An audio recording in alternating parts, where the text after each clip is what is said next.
شب قدر والی رات میں آسمان سے فرشتوں کی قطار اترتی ہے، لگاتار فرشتے اترتے ہیں، جبریل امین تشریف لاتے ہیں، حکم ہوتا ہے جبریل جاؤ مقبول ترین فرشتوں کو لے جاؤ، اس رات میں جو ہاتھ دعا کے لیے اٹھے ہوئے ہوں ان ہاتھوں سے جا کر مصافحہ کرو۔ فرشتے تلاش کرتے ہیں دعا کرنے والے ہاتھ کہاں ملتے ہیں۔ تنزل الملائکۃ والروح، فرشتے اترتے ہیں، جبریل امین تشریف لاتے ہیں۔ بعض علماء کا قول ہے فرشتوں کی ایک جماعت آتی ہے، بعض علماء نے لکھا ہے سیدنا عیسیٰ علیہ السلام اترتے ہیں، جاؤ امت محمد الرسول اللہ صلی اللہ علیہ وسلم کے اعمال دیکھ کے آؤ۔ حدیث پاک میں آتا اللہ پاک نے فرشتوں کو شب قدر کی رات میں پیدا فرمایا، اللہ پاک نے آدم علیہ السلام کی تخلیق کا مادہ اسی رات میں جمع فرمایا، اللہ پاک نے لیلۃ القدر والی رات میں جنت کو پیدا فرمایا، جنت کو آراستہ فرمایا، لیلۃ القدر والی رات میں اللہ پاک نے جنت میں درخت لگائے۔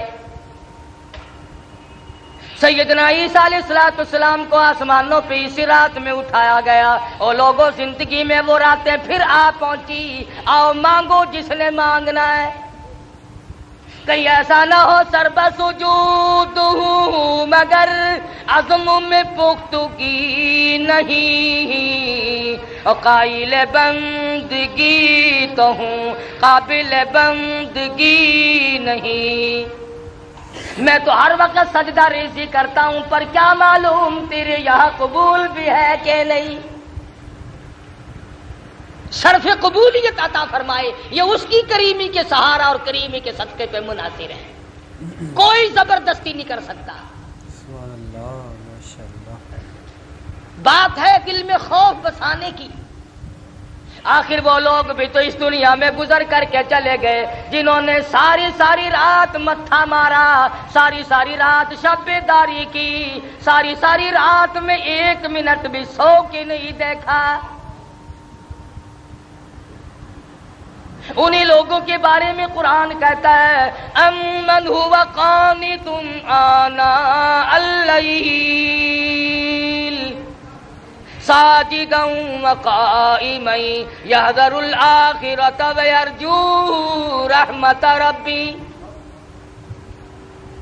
فرمایا کمال ہے سر تیرا سجدے میں ہو، آسمان سے آواز آئے اور سجدہ کرنے والے مانگ کیا مانگتا ہے، لطف آ جائے، مزہ آ جاتا ہے، ایسا سجدہ کر جیسا سجدہ محمد مدنی صلی اللہ علیہ وسلم نے کیا، رو رو کے ساری رات سجدے میں گزار دی، بیت گئی رات۔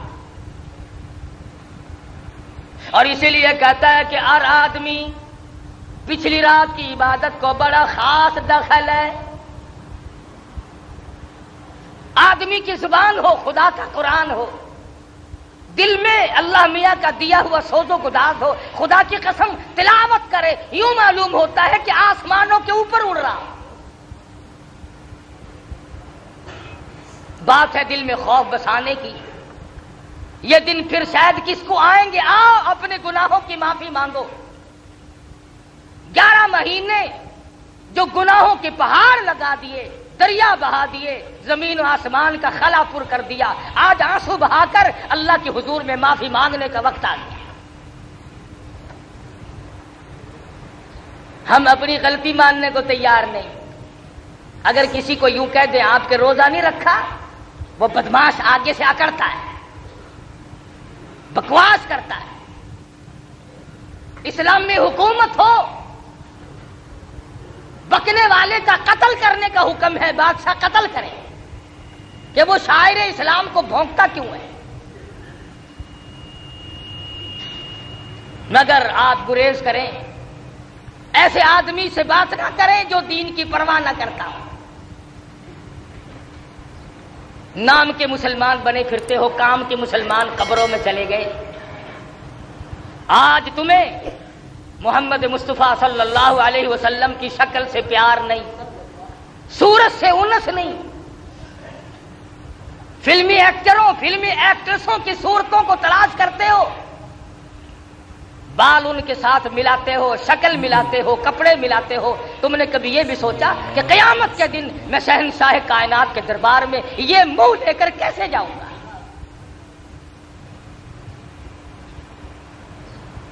صحابہ کرام رضوان اللہ تعالی علیہم اجمعین میں سے جس سے غلطی ہوئی فوراً رجوع کیا. ماعز سلمی رضی اللہ تعالیٰ عنہ صحابی ہے، گناہ ہو گیا، زنا ہو گیا، خطا کر بیٹھا، کسی نے دیکھا نہیں، کسی نے پکڑا نہیں، کسی نے غیبت نہیں کی، شکایت نہیں ہوئی، گرفتاری کے وارنٹ نہیں آئے، گورنمنٹ محمد مصطفیٰ صلی اللہ علیہ وسلم کی پکڑ کر نہیں لے گئی. دربار رسالت میں حاضر ہوا، عرض کرنے لگا یا رسول اللہ میرے ماں باپ قربان ہو جائے، انی قد ہلکت، میں ہلاک ہو گیا، میں مارا گیا، میں گناہ کر بیٹھا.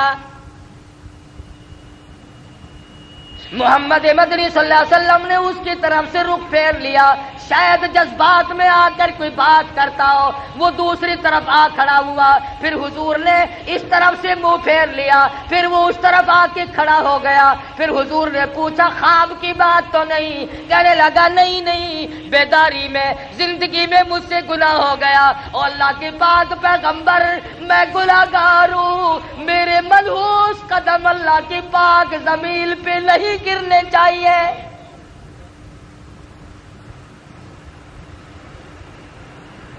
دربار رسالت میں کھڑا ہو کر اقرار کرتا ہے، اعتراف کرتا ہے اور کہتا ہے میں گناہگار ہوں، میں گناہ کر بیٹھا، یہ میری نگاہ اس جہان پہ نہیں پڑنی چاہیے، یہ میرے پیر اس زمین پہ نہیں پڑنے چاہیے، اس میرے پیٹ کو کوئی حق نہیں اس دنیا میں رہ کر کے غذا کھائے. صحابی رو رہا ہے.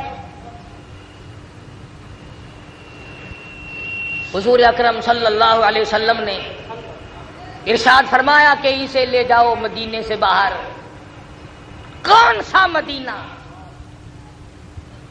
خدا کی قسم جہاں کی ہوا نرالی ہے، جہاں کی شان نرالی ہے، عظمتیں نرالی ہیں، کیا کہنا اس مدینہ کا جہاں آقا دو عالم کا بسیرا ہو صلی اللہ علیہ وسلم. وہاں کی ہر چیز نرالی، عظمتوں سے بھرپور، جہاں پر آج تک اس گئے گزرے دور میں، اس گئے گزرے وقت میں اب تک یہ حالات ہے. مولانا قاضی احسان احمد شجاع آبادی صدقہ رحمت اللہ علیہ فرماتے تھے کہ ہم نے بیٹھ کر کے کھانا کھایا، ہم نے ہڈی چوس کے پھینکی تو ایک بدو کے چھوٹے سے بچے نے اٹھا کر چوسنی شروع کر دی.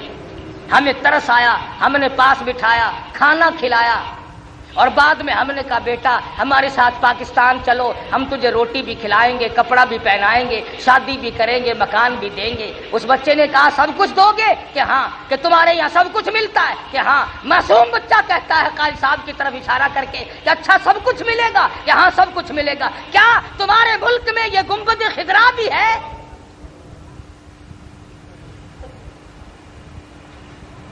محمد مصطفیٰ صلی اللہ علیہ وسلم کا روضہ اقدس بھی ہے. قاضی صاحب مرحوم کی چیخ نکل گئی، فرمایا بیٹا اور سب کچھ ہے یہ نہیں. کہنے لگا مولانا لوگوں کی ہڈیاں چوسنا منظور ہے، تمہارے پھینکے ہوئے ٹکڑے کھا کے وقت گزارنا منظور ہے، پر مدینے کی گلیوں سے بے وفائی نہیں کرنی.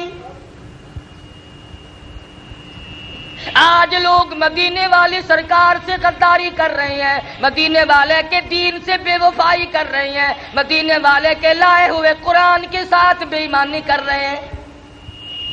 وہ تو مدینے کی گلیوں سے بے وفائی نہیں کرنا چاہتے ہیں.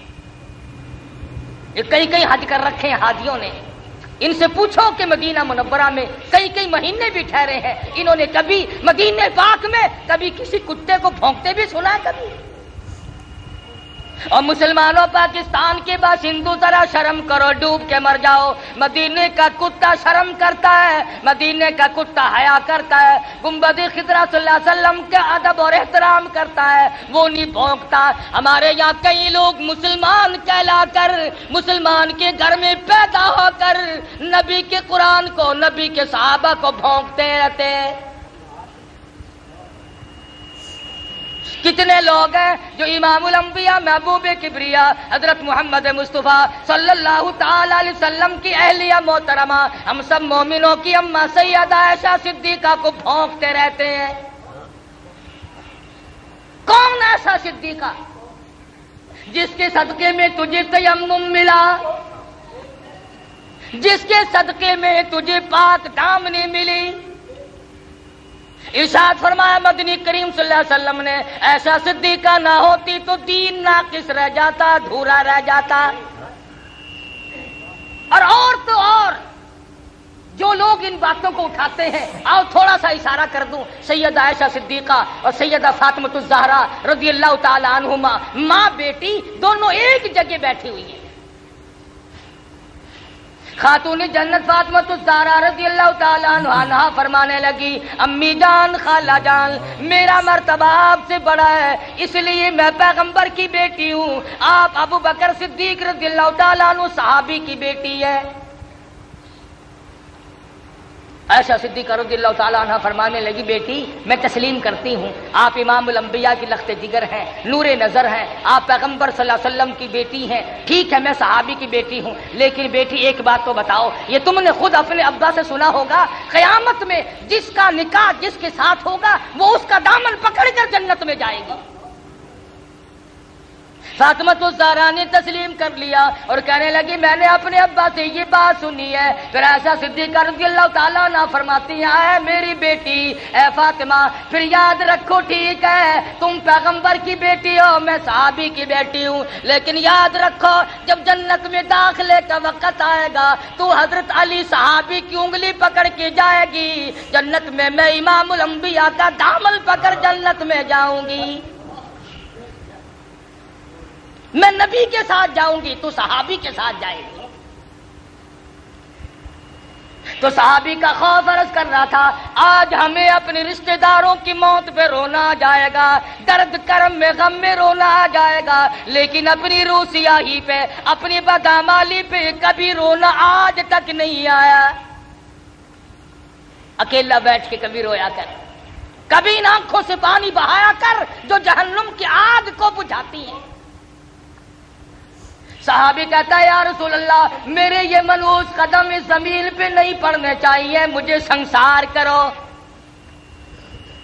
حضور صلی اللہ علیہ وسلم نے حکم دے دیا، صحابی کو مدینہ منورہ سے باہر لے گئے، پتھر مارنے جب شروع کیے تو خون نکل کر ایک دوسرے صحابی کے کپڑوں پہ پڑا، اس کی زبان سے کوئی گستاخی کا کلمہ نکل گیا، حضور اکرم صلی اللہ علیہ وسلم تک پہنچا۔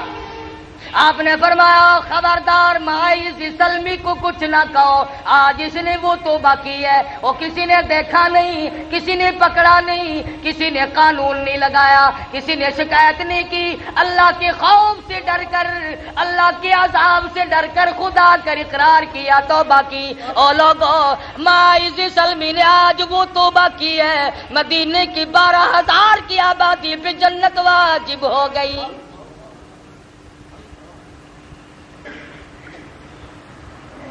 ہمارا یہ خیال ہے کہ گناہ جو پرانا ہو جاتا ہے نا وہ خود بخود معاف ہو جاتا ہے۔ دل آدمی کا کہتا ہے، او جی وہ جوانی کے وقت کی بات ہے، چھوڑو اب کیا یاد کرنا ہے اس کا، بچپن تھا گزر گیا، نئی عمر تھی گزر گئی۔ نہیں، اللہ کے بینک میں موجود ہے، یاد رکھ، قبر میں جائے گا ایک ایک ذرہ کھڑا ہوا پائے گا۔ سبحان اللہ، ماشاءاللہ۔ ایک عورت مدنی کریم صلی اللہ علیہ وسلم کے دربار میں آتی ہے،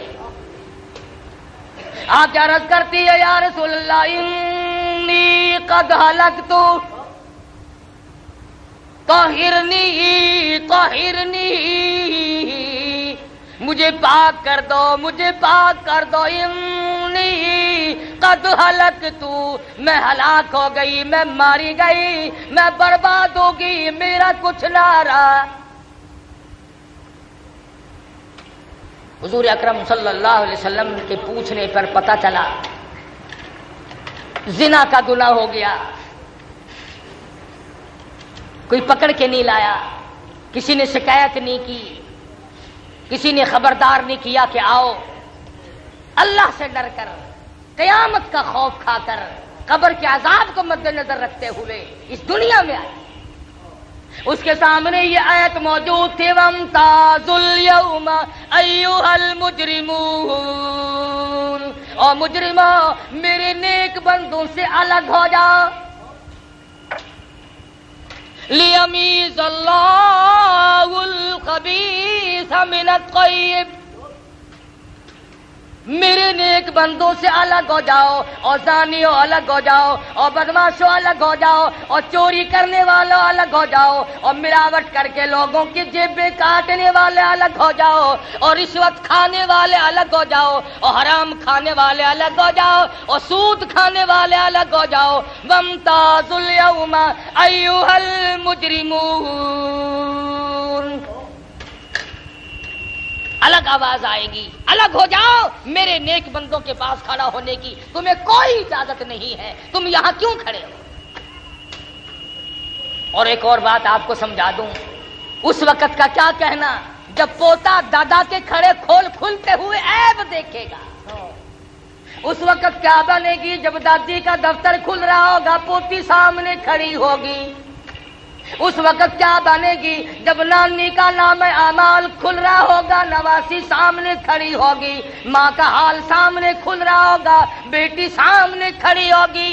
اس وقت کیا حال بنے گا؟ اس لیے ان حضرات کے دلوں میں پہلے سے خدا کا خوف آیا، اللہ کا ڈر آیا، دل و دماغ میں بسایا.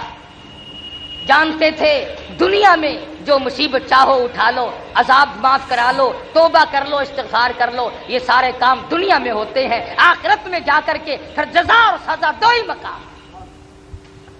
عورت ذات ہو کر آج عورتوں کو یہ فکر نہیں کہ میری نماز صحیح بھی ہے کہ نہیں، مجھے کلمہ بھی صحیح آتا ہے کہ ایک دوسری عورت کو کلمہ سنا کر کے نہیں دیکھتی کہ ایسا نہ ہو اگر میرا کلمہ غلط ہوا تو میرا ایمان کہاں ہوگا. عورتیں کلمے کی طرف توجہ نہیں دیتی، نماز کی طرف توجہ نہیں دیتی. تمہیں معلوم ہے مرد ہو یا عورت ہو، جس نے جان بوجھ کر نمازوں میں بے پرواہی کی، قیامت کے دن خنزیر کی شکل بنا کر اٹھایا جائے گا. کچھ لوگ سوال کریں گے الہی یہ کون ہے؟ جواب ملے گا آخر الزماں پیغمبر کے بے نماز امتی ہیں. آج لوگ بے پرواہ بڑے پھرتے ہیں، شہری کھا کے سو گئے، فجر کی غائب کر دی، شام کو کھانے پہ لگے رہے، مغرب کی غائب کر دی.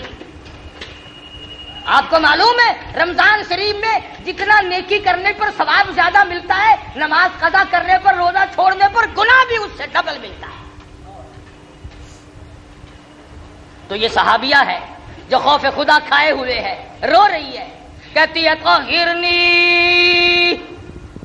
مجھے پاک کر دو، انی قد ہلکت، میں ہلاک ہو گئی، میں ماری گئی.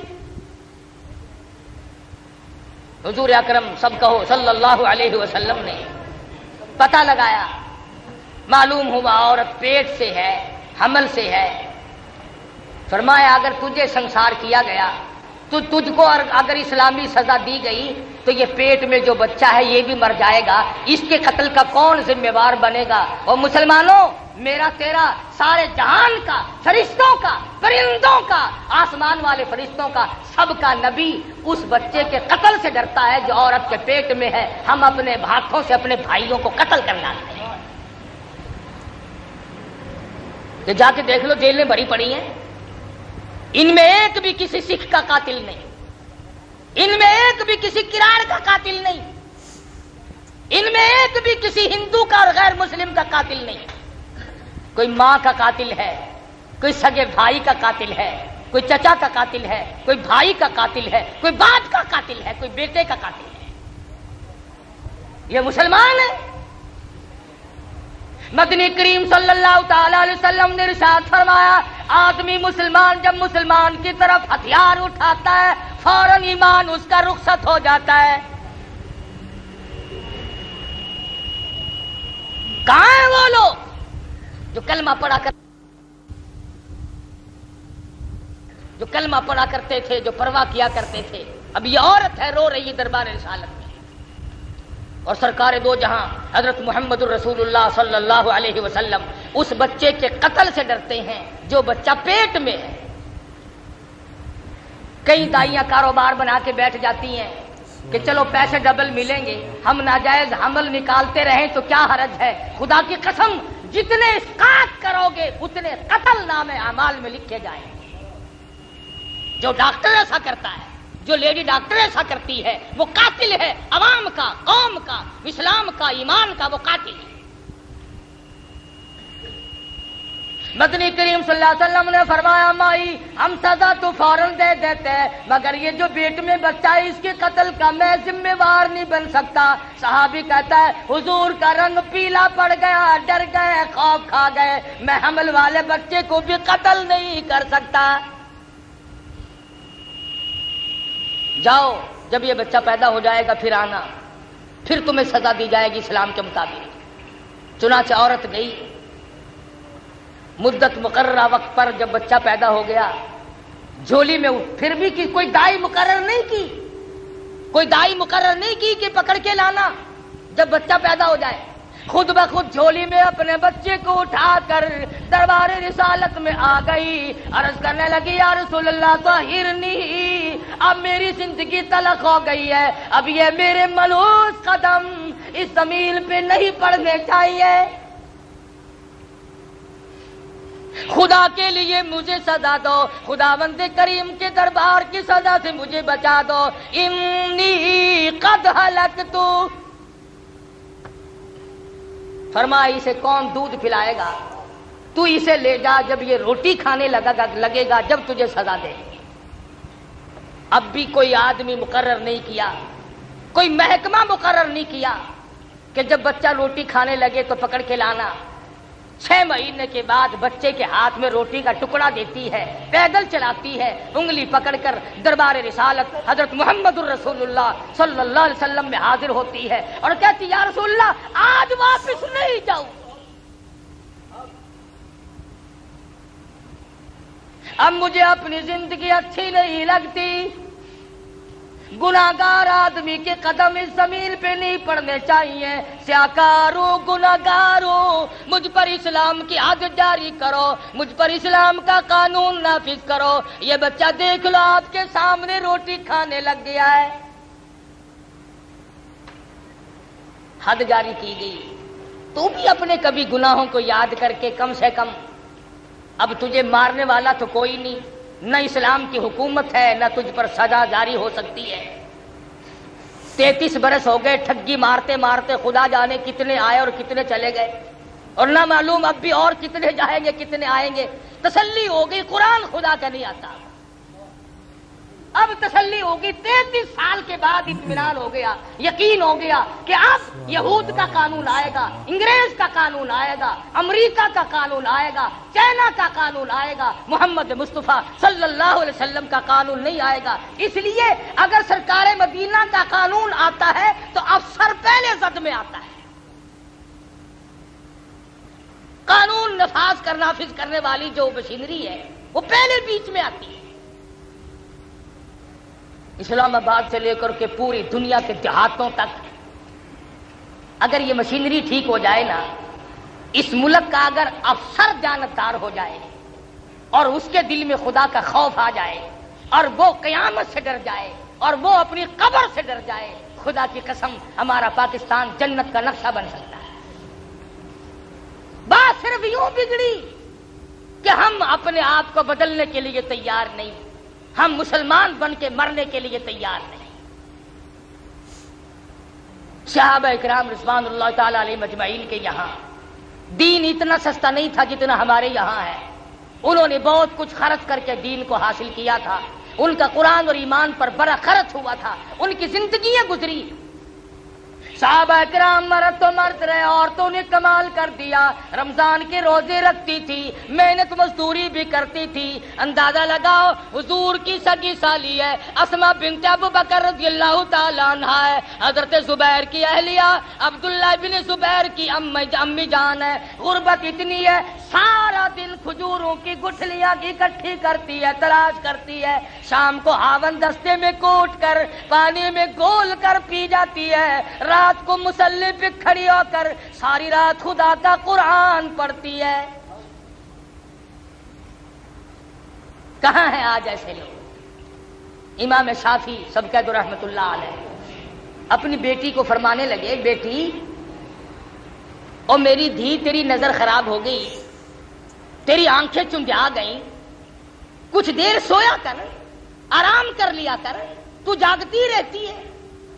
رو کے عرض کرنے لگی، میرے ابا جان کیا بتاؤں، نیند آتی ہے، بستر پہ لیٹ جاتی ہوں، آنکھ لگنے کو ہوتی ہے، اچانک میرے دل میں یہ خیال آ جاتا ہے، شافی کی بیٹی تم نے بستر سنبھال لیا، صبح تیری نامعلوم زمین کے اوپر ہوگی یا لاکھوں من مٹی کے نیچے ہوگی، کیا معلوم کل قبر میں صبح ہوگی یا دنیا میں صبح ہوگی۔ فرماتی ہیں جب یہ خیال آتا ہے پھر اٹھتی ہوں، مصلی پہ کھڑی ہو کر خدا کا قرآن پڑھتی ہوں۔ آج ان مردوں سے اللہ کا قرآن چھن گیا، تلاوت کی توفیق نہیں رہی، عورتوں کو توفیق نہیں رہی۔ اور جسے ایک سپارہ آتا ہے اگر وہ ایک سپارہ روز پڑھے تو 30 پارے 30 دن میں نہ ہو جائیں گے۔ سبحان اللہ، ماشاءاللہ۔ خدا کے قرآن کا دیکھنا بھی ثواب ہے، سننا بھی ثواب ہے، پڑھنا بھی ثواب ہے، عمل کرنا بھی ثواب ہے، اس کا حاصل کرنا بھی ثواب ہے۔ حدیث پاک میں آتا ہے اگر کوئی آدمی قرآن کریم سیکھنا شروع کر دے اور 4 آیتیں سیکھی، موت آ گئی، حضور پاک صلی اللہ علیہ وسلم نے فرمایا قبر میں فرشتے اس کو خدا کا قرآن پڑھاتے ہیں۔ تو نیکیوں کا وقت ہے،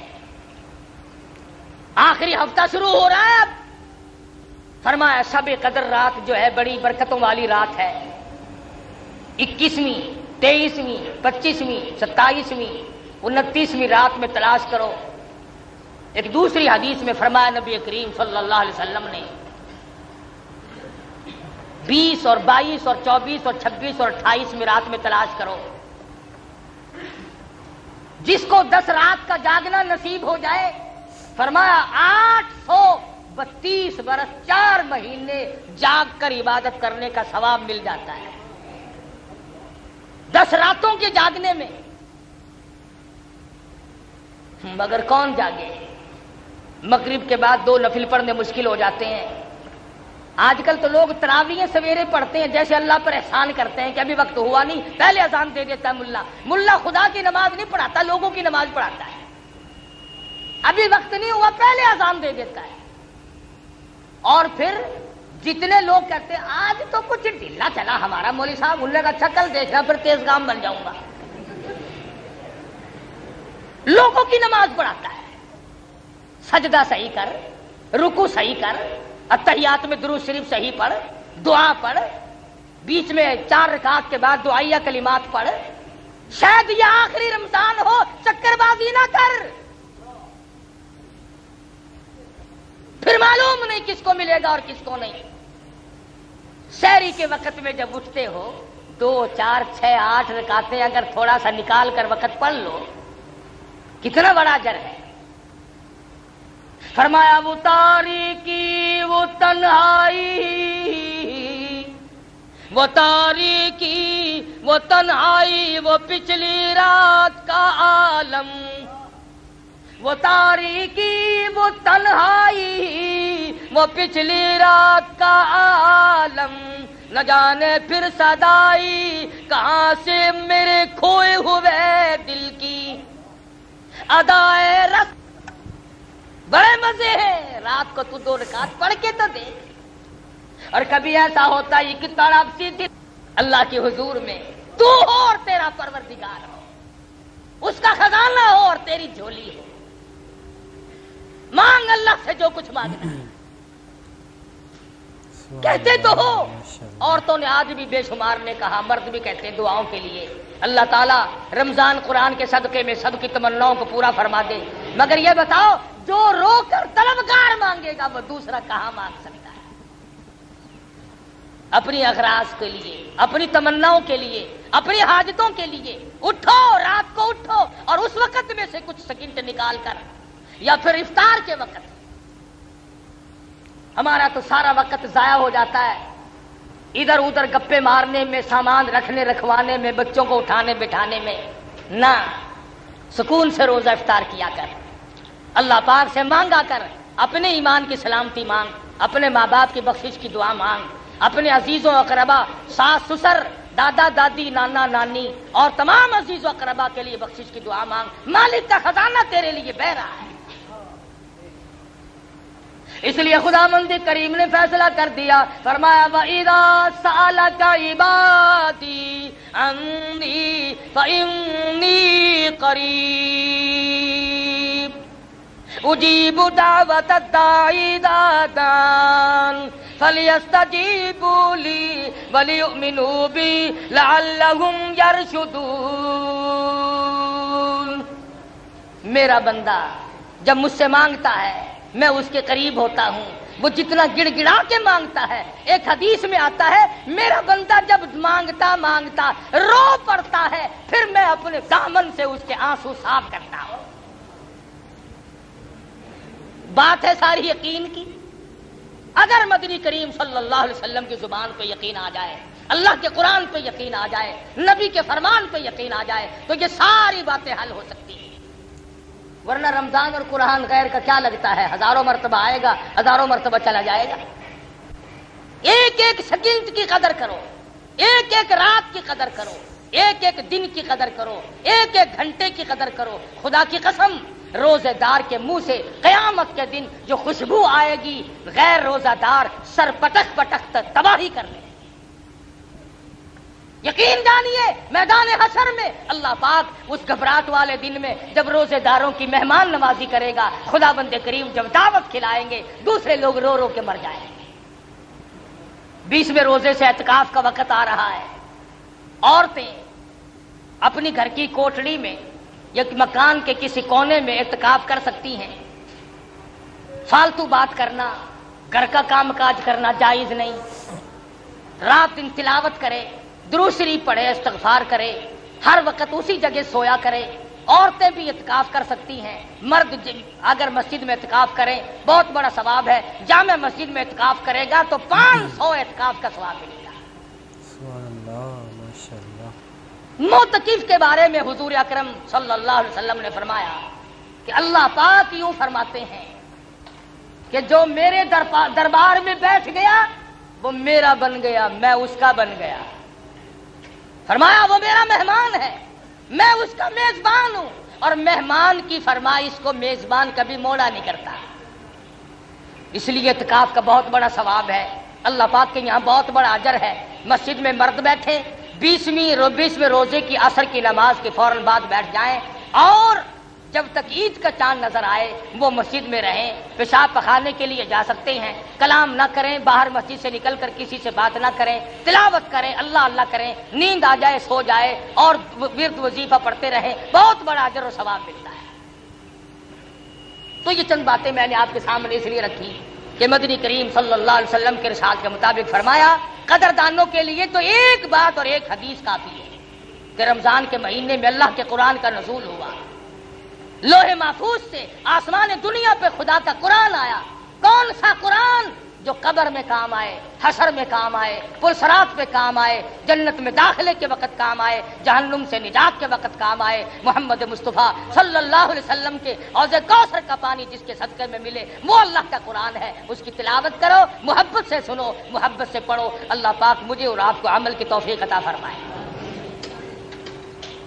خداوند کریم نے ہم پر یہ فضل فرمایا ہے کہ ہم زندہ اور جاگتے ہوئے اور تندرست اس مہینے میں اور جمعے کے دن میں بیٹھے ہیں، موجود ہیں۔ اللہ کچھ کمانے کی توفیق عطا فرمائے۔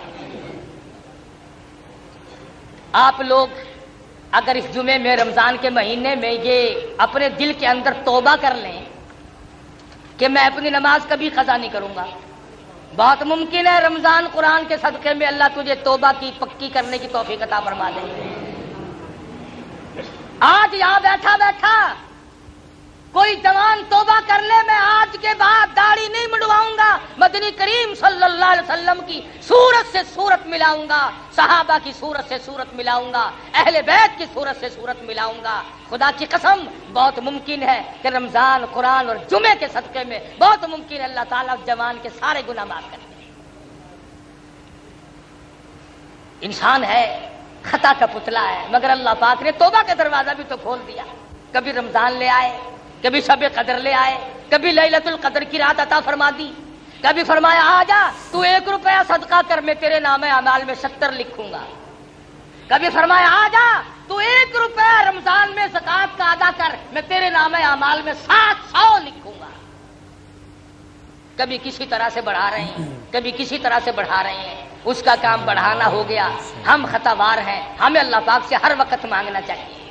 اللہ پاک مجھے اور آپ کو عمل کی توفیق عطا فرمائے۔